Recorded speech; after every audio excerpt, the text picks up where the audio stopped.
안녕하세요. 저는 이번에 매직 부가세 실무라고 그 신입 직원들을 위한 부가세 실무를 내용을 설명을 드리고자 합니다. 어, 일단 강의 목적부터 세팅을 하면 제 강의 보신 분들은 뭐 이미 아시겠지만 저는 좀 해당하는 강의가 누구한테 도움이 되는지, 그 다음에 어떤 분들이 주로 사용하시면 좋은지를 설명하는 걸 되게 중요시 여기기 때문에 그 부분부터 먼저 설명을 드리겠습니다. 일단은 해당하는 강의는 순수 격리 업무를 보시는 분들한테도 의미가 있긴 하지만 부가세 실무를 그러니까 부가세를 다양하게 사용하셔야 되는 세무사 신입 직원들이 기본이라고 보시면 돼요. 참고로 이 강의는 제가 저희 사무실에서 하는 강의를 어떻게 보면 본 따서 만든 강의이기 때문에 신입 직원들을 위한, 세무사의 신입 직원들을 위한 부가세 실무 강의라고 생각하시면 되고, 그래서 어떻게 강의가 되냐면, 만약에 건설업 부가세라고 하면 건설업에 대한 부가세만 얘기를 하잖아요. 저는 부가세 전반에 대해서 설명하고, 각, 각종 업종마다 특이사항이나 아니면 주의해야 될 점, 그 다음에 특히 실수하는 부분들을 기준으로 내용을 이어가려고 합니다. 그리고 이 부가세 실무 강의는 기존에 제가 했던 강의와 좀 다르게 이론 부분의 한 40에서 50% 정도 차지하고 있어요. 왜냐면 부가세는 사실관계보다 형식적인 관계가 훨씬 더 중요하기 때문에 그 과정에서 중요한 부분들을 굉장히 많이 체크를 해야 됩니다. 그래서 제 강의에서 아까 말했던 대로 뭘 실수하는지, 그리고 어떤 경우에 어떤 형식을 갖춰야 되는지, 이런 부분들을 되게 꼼꼼하게 확인을 해드릴 거고요. 그 기준으로 보시면 될 것 같습니다.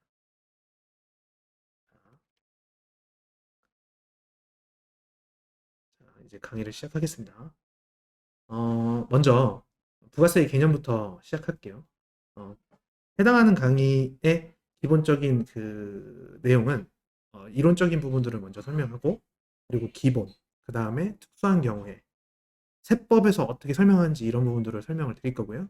그리고 거기에서 특이 케이스나 아니면 되게 조심해야 되는 각종 그 실무상 중요해야 되는 내용들이 있거든요. 그런 부분들을 중점적으로 설명하고자 합니다. 일단은 부가세 개념부터 시작하겠습니다. 부가세는 유통 단계에서 발생하는 부가가치에 과세하는 조세. 이 내용이 다들 얘기를 하지만 되게 중요해요. 이 내용이 순수하게 이 내용이 중요한 것보다 그럼 부가세를 어떻게 계산하는지가 되게 중요한데, 앞에 있는 것들은 과감하게 제거하겠습니다. 뭐라고 하냐면 이 전단계 세액공제법이라는 게 되게 중요합니다. 어떻게 돼 있냐면 매출액의 세율을 곱하여 계산한 매출세액에서, 자, 앞에 거 빼고 뭐냐면 매출세액에서 매입 시 징수당한 매입세액을 공제하여 부가가치세를 계산하는 방법. 여기에 플러스로 뭐가 있냐면 매입 시 징수당한 매입세액을 그냥 공제해 주는 게 아니라 불공제 매입세액이 아닌 경우를 따지게 돼 있습니다. 이게 되게 중요해요. 이거 나중에 불공제 매입세액 공제에 해당하는 부분들을 검토를 할 때 다시 얘기를 드릴 건데요. 이게 굉장히 중요합니다. 자, 먼저 결론부터 추후에 이제 불공제 매입세 공제에 대한 내용이 나오면 제가 그 부분을 다시 설명하겠지만, 자, 부가가치세라는 건 기본적으로 계산할 때 어떻게 하냐면 매출세액, 그러니까 매출액에 곱하기 10%, 이 세금을 먼저 매출세액으로 계산한 다음에 매입세, 매입시 징수당한 매입세액 곱하기, 이거 매입세액이 아니고요, 매입액입니다. 죄송해요. 이건 되게 중요한 거라. 매입시 징수당한 매입세액을 빼는 방식으로 결정이 되는데요. 그 밑에 뭐라고 되냐면 형식적인 요건이 갖춰진 불공제 매입세액을 명시하여서 해당하는 불공제 매입세액은 빼라고 돼 있어요. 자, 이게 뭐가 중요하냐면 매출세액은 사실적인 관계를 중시 여겨요. 그러니까 매출누락이 없으려면 이런 거죠. 내가 어떤 방식으로 팔았는지, 그러니까 세금 연수를 주고받으면서 그 매출을 했을 수도 있고요. 신용카드를 매출로 했을 수도 있고요. 순수 현금으로 팔 수도 있겠지만, 이런 경우에는 내가 이거 세금 계산서를 발행했거나 아니면 신용카드 매출 전표가 나와 있는, 또는 현금 영수증 매출 내역서가 있는 것만 매출액이라고 하지 않고 모든 항목에 대한 매출액을 다 집어넣어야 되는 거예요. 그러니까 매출은 사실관계를 되게 중시하고요. 매입은 조금 달라요.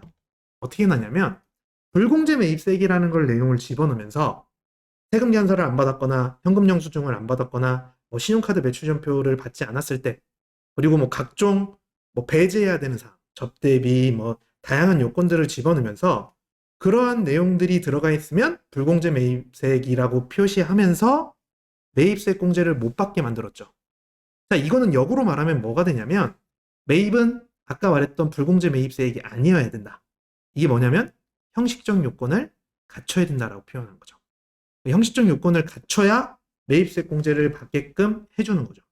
자, 그래서 우리가 이거는 이제 그 여러분들이 저희 다니고 있는 그 세무사 사무실에서 항상 이 얘기를 할 거예요. 부가세를 줄이려면 어떻게 해야 되나?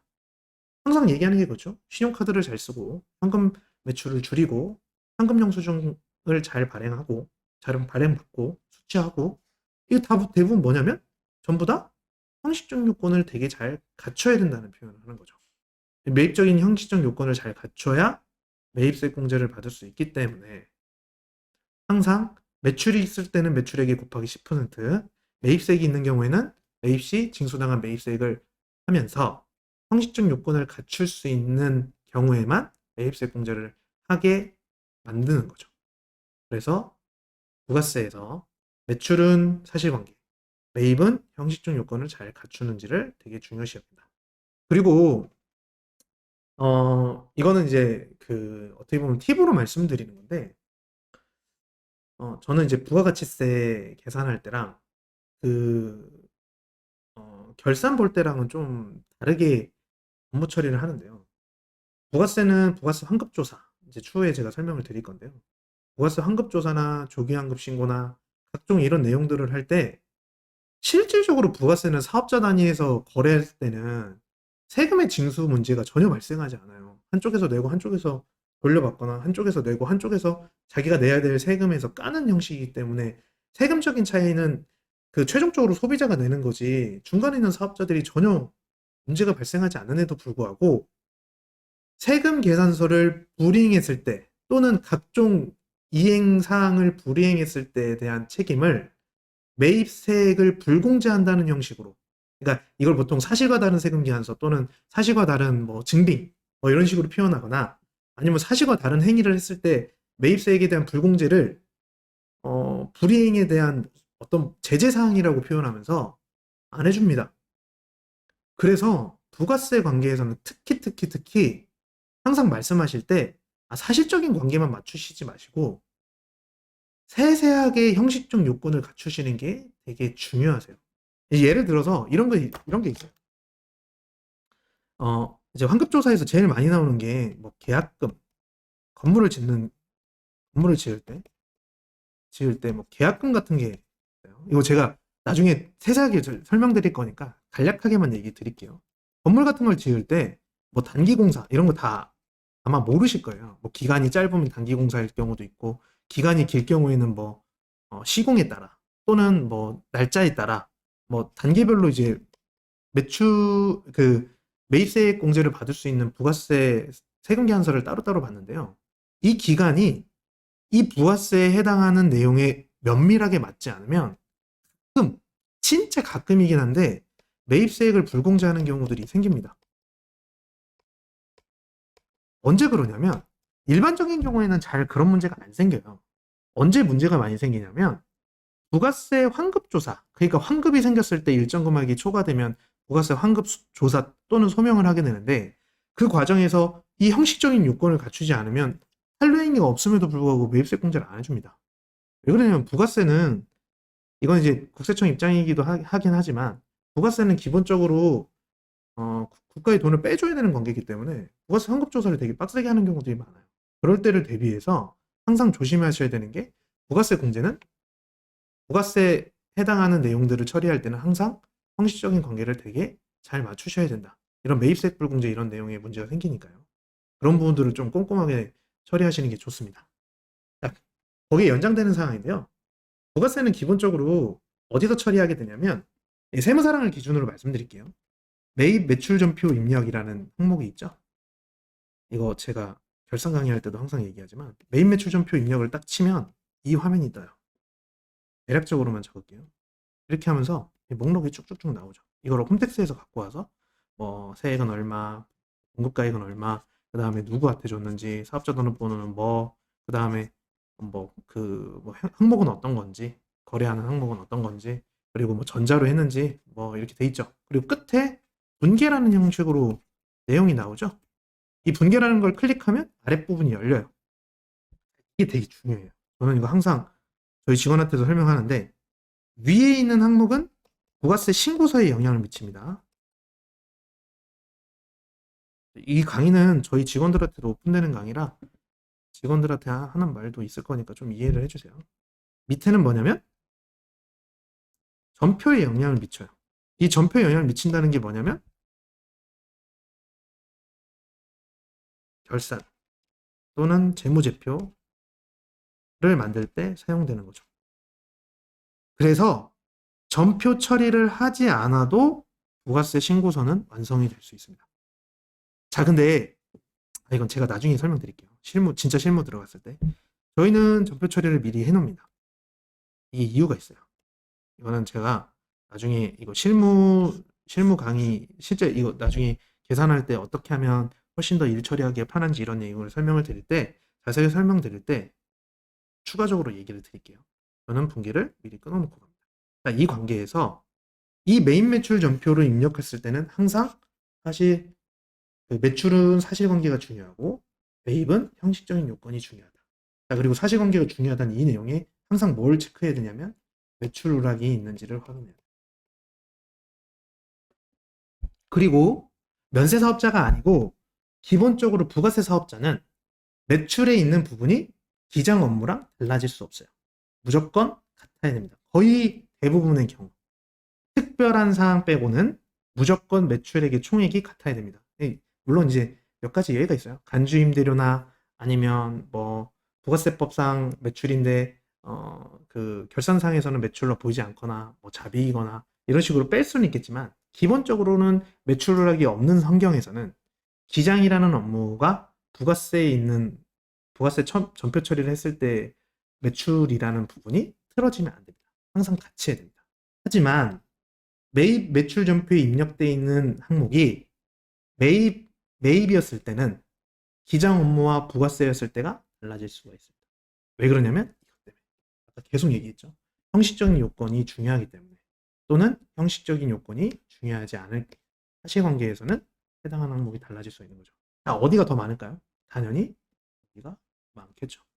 왜냐하면 형식적인 요건이 중요해서 형식적인 요건만 부가세 처리 매입을 한다고 하면 그 범위가 일반적인 경우보다 좁을 거 아니에요? 그러니까 기장 업무를 봤을 때에 대한 그 전표 처리가 추가로 발생할 수가 있는 거죠. 자, 이거 나중에 또 추가적으로 설명드릴게요. 자, 그 다음 3번. 납세 의무자. 납세 의무자라는 건 뭐냐면 누가 내는지에 대한. 자, 그래서 납세 의무자를 잠깐 혼동하지 않으시는 게 좋아요. 내는 사람이에요. 그래서 일반적으로 내는 사람인 누굴까요? 하는 사람.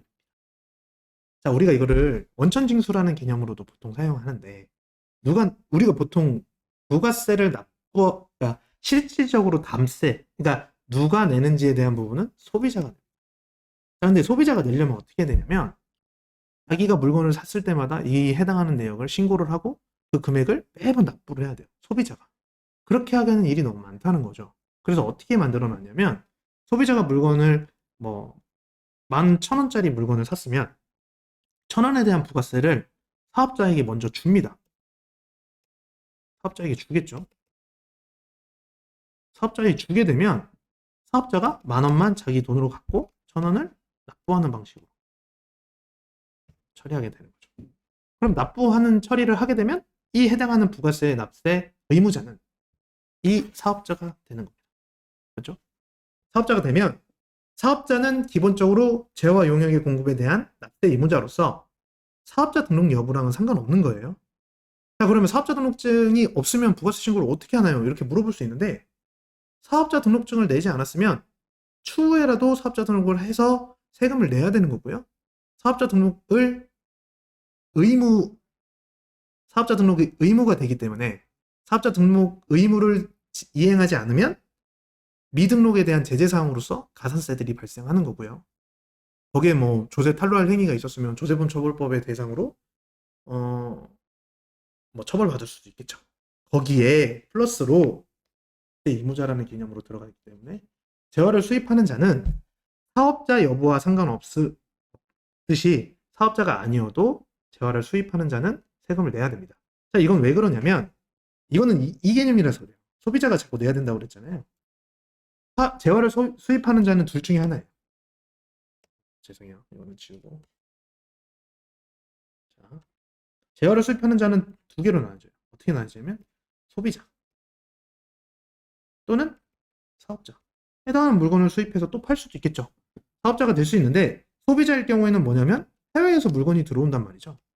해외에서 물건이 들어오면 해외에 있는 사람한테 이 사람이 부가세를 더 주고 이 해외에 있는 사람이 다시 국내에 있는 그 부가세를 국내에 있는 국세청에 부가세를 납부하기가 어렵겠죠. 그래서 어떻게 나냐면 그런 경우에는 소비자가 내라고 돼 있어요. 자, 이런 경우는 어떤 경우냐면 보통 해외에서 직구 같은 거 하시게 되면 그 통관부 같은 거를 받으시죠. 개인 통관부. 개인 통관부를 입력하면서 받잖아요.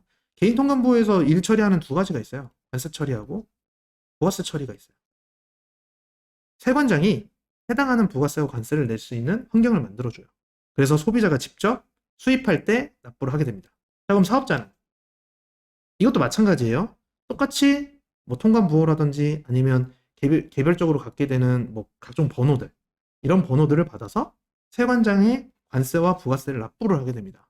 자, 그럼 부가세를 납부를 하게 되면 재화를 수입하는 자가 실제로 국내에 있는 사업자가 국내에 있는 사업자에게 물건을 사오는 것과 동일한 세금 계산 형태가 날라오게 되는 거죠. 대신 공급하는 자를 세관장 이름으로 찍어서 보냅니다. 자, 그 대신 공급 대가라는 거는 해외에 있는 사람한테 돈을 줘야 되기 때문에 세금 계산서는 기본적으로 부가세에 해당하는 금액만 세금 계산서가 찍혀서 들어오게 되겠죠. 이걸 보통 뭐라고 표현하냐면 수입 세금 계산서라고 표현합니다. 그렇죠? 다음 특수한 경우. 특수한 경우는 제가 아까 말했던 로직, 제가 기본적인 내용하고 특수한 경우를 설명하겠다고 했죠. 각각에 있는 내용들은 특이사항입니다. 특별하게 뭐가 있냐면 명의위장 사업자, 뒤에 또 미등록에 대한 또는 명의위장 또는 타인 명의에 대한 등록 그 제재사항을 또 말씀을 드릴 건데요. 여기서 사전에 먼저 건드리고 갈게요. 명의위장 사업장 같은 경우에는 납세 의무자가 명의 기준이 되는 게 아니라 실질 관계에 따른 사업자가 납세 의무자가 됩니다. 그래서 만약에 타인 명의사 위장 사업자라고 드러났을 경우에는 궁극적으로는 실제 사업자인 사람이 부가세 부담을 모두 다 해야 되고요. 미등록에 대한 가산세도 전부 다 부담해야 되고요. 그리고 내가 명의를 빌려줬으면 빌려준 사람도 세금 부담은 없을 수 있겠지만 처분받을 수 있습니다. 그리고 뭐 이거 명의이장이 나중에 드러났을 때는 이게 누구의 부담이냐, 이거는 나중에 뭐 고충 처리나 아니면 각종 뭐 소송이나 그 조세 불복 단계에서 나올 수 있겠지만 기본적으로는 이렇게 생각해 주시면 됩니다. 실질적으로 사업을 유지하는 사람이 납세 의무자다. 그게 어떻게 밝혀질지 이런 거는 이제 강의에선 중요하지 않는 내용입니다. 넘어가면 되고 이제 그 고객들한테 경고 차원에서 얘기하면 되죠. 명의이장 사업장은 나중에 드러나면 되게 큰 문제가 생길 수가 있기 때문에 되게 조심하셔야 됩니다. 자, 그 다음 특수관계의 두 번째, 법인 간, 법인 개인 간. 자, 이거 구분해 하셔야 돼요. 내용은 똑같은데 구분하셔야 됩니다. 법인하고 법인이 공동사업을 하게 되면 어떤 경우에 보통 이렇게 하냐면요, 시행시공들이 보통 이렇게 하는데 그 시공사업자가 그 법인 A라는 법인과 B라는 법인이 시행이라고 할게요. 토지를 따로따로 갖고 있어요. 근데 이거를 하나의 토지로 보고 그 시행 사업을 하게 되면 반드시 공동사업자로 해야 됩니다. 공동사업자로 한다는 거는 법에서는 어떻게 되어 있냐면 해와 양을 비교해서 법인으로 구성된다고 하면 법인으로 하고 개인으로 구성된 개인이라고 구성된 그냥 민법상 조합이라고 표현하는데요. 민법상 조합 계약을 통해서 하게 된다고 하면 개인으로 하라고 되어 있습니다. 개인 사업자. 이거 세부 사항이 조금 경험해 보지 못하면 복잡할 수는 있는데 그런 경우는 제가 디테일하게 보니까 빼고 일반적으로 민법상 조합 계약으로 법인과 법인 간의 계약을 통해서 개인 사업과 비슷하게 사업을 유지하시면 개인 사업자로 사업자를 반드시 내야 되고요.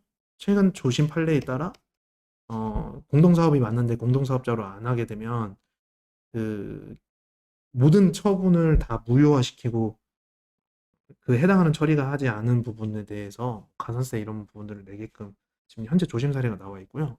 이건 아마 조세불복 지금 진행하고 있는 걸로 알고 있습니다. 제가 관련된 내용 좀 검토하는 사람 내용이 있어서 이거는 좀 꼼꼼하게 봤는데 아마 이 부분은 공동사업을 안 해도 그냥 각각에 나눠서 해도 된다고 하면 다시 한번 검토해 볼 필요가 있으니까 좀 꼼꼼하게 보시면 좋을 것 같아요.